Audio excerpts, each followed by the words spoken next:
जय हिंद दोस्तों। आज हम लोग देखेंगे बहुत ही देश का ज्वलंत मुद्दा, क्या आरएच रिजर्वेशन हटाओ आंदोलन। कल इसको स्थगित कर दिया गया, क्या कारण था, क्या नौबत आई कि आप हमको या सवर्ण समाज के जितने भी लोग हैं उनको आरएच रिजर्वेशन हटाओ आंदोलन करने की नौबत आ गई। आइए सबसे पहले हम देख लेते हैं आरक्षण। आरक्षण है क्या, किस आधार पर दिया गया, जातिगत आधार पर दिया गया। किसके आधार पर, जातिगत आधार पर, आर्थिक आधार पर नहीं। जैसे हमारा आर्टिकल नंबर 15, आर्टिकल 15 का 4 हमारा कहता है कि सामाजिक और शैक्षणिक आधार पर किसको आरक्षण दिया जाएगा, विशेष वर्ग को, जैसे एससी वर्ग, एसटी वर्ग और ओबीसी वर्ग को सामाजिक और शैक्षिक आधार पर आरक्षण दिया गया, ठीक है। और आर्टिकल नंबर 15 के हमारा 5, आर्टिकल 15(5) में शैक्षणिक संस्थाओं में अर्थात कि जितने भी यूनिवर्सिटी कॉलेज हैं उसमें भी विशेष प्रावधान दिया गया, किसको, एससी वर्गों को, एसटी वर्गों को और ओबीसी वर्ग को। इसमें इसका प्रावधान क्या है कि अगर आपका 40 नंबर आ रहा है और जनरल वर्ग का 80 नंबर आ रहा है तो आप एससी और एसटी वर्ग को आरक्षण कोटा के अंतर्गत 40 नंबर वाला पर आपका एडमिशन हो जाएगा, जबकि जो जनरल कैटेगरी से हैं उनका एडमिशन हमारा स्थगित रद्द कर दिया जाएगा।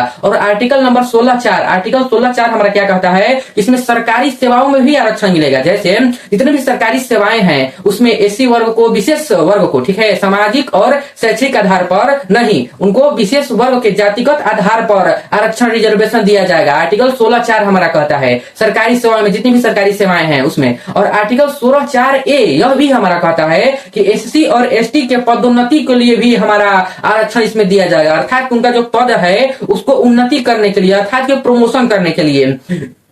अर्थात इसका कहना है कि प्रमोशन अर्थात कि पहले एससी वर्ग का होगा, फिर एसटी वर्ग का होगा, ओबीसी वर्ग का होगा, उसके बाद हमारा किसका होगा, जनरल वर्ग का होगा, ठीक है। आर्टिकल 16(4) कहता है। और आर्टिकल नंबर 46 हमारा क्या कहता है कि इसमें राज्य के कमजोर वर्ग, जैसे राज्य का टोटल कमजोर वर्ग खाली एससी एसटी थोड़ी ना है, ब्राह्मण समाज में भी है, क्षत्रिय में भी है, और आपको जितने भी भूमिहार समाज है उसमें भी है, उसमें भी आपको कमजोर वर्ग है। ये ना कि आर्थिक आधार से कमजोर है, जातिगत आधार पर कमजोर नहीं है। तो इसमें आर्टिकल 46 में यह आर्थिक आधार पर कमजोर वर्ग के लिए नहीं आरक्षण दिया गया, यह जो है जातिगत आधार पर जैसे एससी और एसटी को विशेष प्रावधान दिया गया है, किसमें, आर्टिकल 46 के अंतर्गत। इसका विरोध क्यों हो रहा है भाई, इसका विरोध इसीलिए हो रहा है कि आरक्षण का लाभ जो है जरूरतमंद लोगों के पास नहीं पहुंच रही है। जैसे हमारे देश के भूतपूर्व जितने भी मंत्री हैं, जैसे राष्ट्रपति द्रौपदी मुर्मू अभी हमारी वर्तमान के राष्ट्रपति हैं, ठीक है, तो ये भी हमारी आती हैं पिछड़े वर्ग से। इनको आरक्षण की क्या जरूरत है, इनके बच्चों को आरक्षण की क्या जरूरत है, कोई जरूरत नहीं है।